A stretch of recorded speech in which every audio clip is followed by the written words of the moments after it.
नमस्कार, news net में आपका बहुत बहुत स्वागत है और मैं हूं सुरेश झा। कृषि बिल सरकार के लिए एक ऐसी फांस बन चुकी है जिससे ना तो उसे उगलते बन पा रहा है और ना ही निकलते। कृषि बिल के विरोध में देश भर के किसान नाराज हैं। वो चाहते कृषि बिल में संशोधन किया जाए, यानी इसको बदला जाए, लेकिन केंद्र सरकार के मानने को तैयार नहीं है। हालांकि उनकी तरफ से किसानों को लाख समझाने की कोशिशें की जा रही है, 5 बार बातचीत भी हो चुकी है, लेकिन किसान के मानने को तैयार नहीं है। 5 बार की बैठक के बाद भी जब सरकार को लगने लगा कि अब बात बनने नहीं जा रही है, तो किसानों को आखिर मनाने की कोशिशें भी लगातार जारी हैं। लेकिन किसानों ने ठान लिया कि जब तक कृषि कानून में बदलाव नहीं किया जाएगा वो तब तक नहीं मानेंगे, और उसी को देखते हुए 8 दिसंबर को भारत बंद का ऐलान किया है। आखिर कृषि कानून में ऐसी क्या चीज है जिसको लेकर किसान नाराज हैं, और आखिर सरकार उनको क्यों नहीं समझा पा रही, क्यों नहीं बुझा पा रही, आखिर उसमें उनके फायदे की बात है या नुकसान की बात है। इसी विषय पर आज हमारे साथ बातचीत करने के लिए मौजूद है विनोद कुमार हैं। इनसे बातचीत करेंगे, ये राजनीतिक विश्लेषक हैं। इनसे बातचीत करेंगे, जानने की कोशिश करेंगे कि कृषि बिल को लेकर जो बवाल मचा है आखिर उसकी वजह क्या है और किसान मानने को क्यों नहीं तैयार है। विनोद जी, क्या कहेंगे जो कृषि बिल को लेकर जिस तरह से किसानों ने आंदोलन छेड़ा, पूरे देश भर के किसान दिल्ली के बॉर्डर पे जमे हुए हैं। उनका यह कहना है कि जब तक कृषि कानून में बदलाव नहीं किया जाएगा वो नहीं मानेंगे, और 8 दिसंबर यानी मंगलवार को, यानी आज के दिन उन्होंने बंद का ऐलान किया। क्या कहेंगे ये? झा जी, ये कृषि बिल तीनों जो है ना, ये सब किसानों के पक्ष में है। अब ये जो धरना हो रहा है, आंदोलन चल रहा है, इसमें कुछ व्यापारियों के रिप्रेजेंटेटिव भी हैं। इसमें कुछ 2-3 बातें ऐसी हैं जो व्यापारियों को सूट नहीं करती। जी देखिए, इस बिल में ये जो फर्स्ट मेन लो है, जो एक पॉइंट्स हैं, जिसमें ये है कि किसानों को फ्री कर दिया, कहीं भी ले जाओ, इसमें किसी को ऑब्जेक्शन नहीं होगा कि किसान को कुछ कोई ऐसी प्रॉब्लम नहीं है। और दूसरा, उनको जो फसल है कोई एग्रीमेंट करेगा तो खाली क्रॉप का ही करेगा, फसल का ही करेगा जी, जमीन का कोई लेना देना नहीं है जी, वो भी एग्जम्प्ट कर दिया। अब 3 दिन के अंदर पेमेंट देने का प्रोविजन किया है। अगर वो पेमेंट नहीं देते, एसडीएम को नोडल ऑफिसर की तरह बना दिया है। अगर कोई किसान अपना माल बेचता है किसी ट्रेडर को, XYZ को, वो जाके एसडीएम के यहाँ कंप्लेन करेंगे कि भैया 3 दिन में पेमेंट देता, मैटर इज ओवर। अदरवाइज वो जाएगा कंप्लेन करेगा एसडीएम के यहाँ पर कि भैया ये मेरा पैसा इतनी आया, ये इसका रसीद है, ये रिकॉर्ड है, बस इतना ही करना है, बाकी काम एसडीएम करेगा। अब ये लोग कहते हैं कि उसको कोर्ट की परमिशन भी मिलनी चाहिए। अब कोर्ट की परमिशन गवर्नमेंट दिया, वैसे कोर्ट में तो कोई भी जा सकता है, कोई भी कानून हो उसके कोर्ट तो अवेलेबल किसी के लिए खुले है हमेशा। उसमें इसके लिए चलो कहते हैं, सरकार कहती है ठीक है हम इसका प्रोविजन कर देंगे। अच्छा, मेन प्रॉब्लम यहाँ पर क्या आती है कि 3 दिन में व्यापारी पैसा नहीं देना चाहते, ये लटकाते हैं जनरली कई जगह में। हर व्यापारी की बात नहीं कर रहा, कुछ व्यापारियों की टेंडेंसी है, किसानों को लटकाते रहते हैं। वो मेन प्रॉब्लम यहाँ पर आती है। और ये चाहते हैं कि कोर्ट में चले तो लंबा चल जाए, एसडीएम के यहाँ इनको पड़ेगा।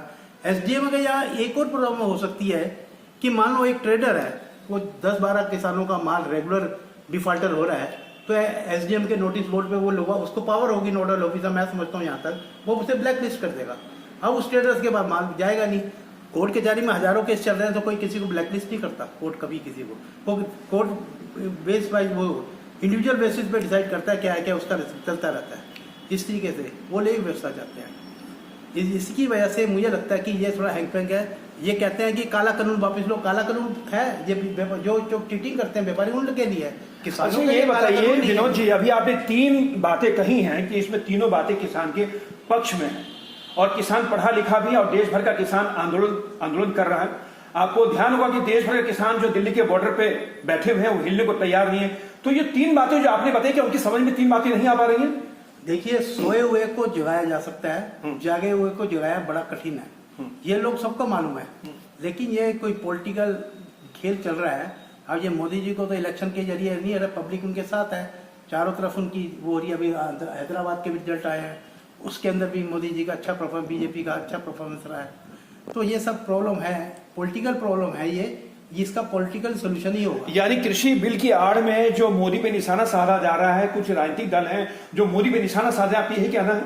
जी जी, उनका यही है कि इनको ये इसी बिल के जरिए कोई घेराबंदी हो जाए। अच्छा, इसमें बताइए कि एमएसपी को लेकर तमाम बातें खड़ी की गई हैं और दूसरा जो सबसे अहम मुद्दा है कि इसमें किसानों का अगर अनाज कोई खरीदता है वो कहीं भी उसको बेच सकता है, देश में कहीं भी उसके लिए दरवाजे खुल चुके हैं। और सबसे बड़ी बात है कि अनाज को इकट्ठा करके रखना, यानी जो आप सामान बेचेंगे, जो किसान बेचेंगे उसको इकट्ठा करके रखना। तो ये चीजें जो है किसानों के गले नहीं उतर पा रही। कहीं ना कहीं उनको लगता है कि जो बड़े बड़े जो औद्योगिक घराने हैं उसको कहीं ना कहीं कि सरकार की तरफ से उनके हाथ में पूरी चाबी दे दी जा रही है, यानी पूरी ताकत दे दी जा रही है, और किसानों के हित में ये कहीं से भी बिल नहीं है। नहीं, ये तो मिसअंडरस्टैंडिंग, ऐसा कुछ नहीं है। ये ओपन मार्केट में आपका सामान है, जाजी मेरा सामान है, इनका सामान है, वो ओपन मार्केट में इसको बेच सकते हैं, कभी भी बेच सकते हैं अपनी सुविधा के हिसाब से। इस बिल में तो ऐसा कुछ है नहीं जिसकी वजह से किसानों को कोई परेशानी। वो कुछ भ्रम डाल के इस तरीके की बातें चलती है पॉलिटिकली, तो वो एक अलग मुद्दा है।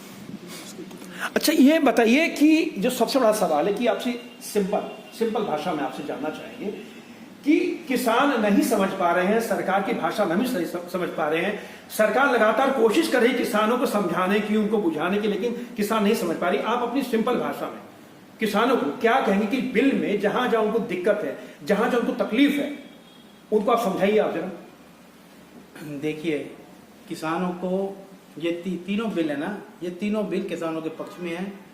अब ये पहला जो पॉइंट है वो किसानों को फ्री कर दिया जाता है कि हिंदुस्तान के किसी भी कोने में आप माल बेच, किसी बाजार में जा सकते हैं। और सेकंड पॉइंट जो उसका है कि आपको जब एग्रीमेंट किसी से करोगे, खाली फसल का एग्रीमेंट होगा, आपकी जमीन का कोई उसमें लेना देना नहीं है। जैसे आपने देखा पहले एक आध फिल्म भी आई थी मदर इंडिया, कन्हैयालाल जी का रोल था, ऐसे किसान जमीन के कागज रख लेते थे, कुछ पैसा वैसा दे देते थे। अब उन सब से मुक्ति मिल जाएगी इन लोगों को, किसान के भाइयों को। और तीसरा है पेमेंट का। पेमेंट के लिए बहुत सिस्टम बना दिया भैया, 3 दिन में पेमेंट देनी है, आपने माल ले लिया पेमेंट दो, और पेमेंट देने के बाद अगर नहीं कोई देता तो एसडीएम के इजाजत से चले जाओ। तो ये 3 प्रमुख चीजें हैं, प्रमुख यही मेन है तीनों बिल, इसमें कोई जी। अच्छा, भी कितने किसान हैं जो देश में जो एमएसपी से अपना अनाज बेचते हैं? वो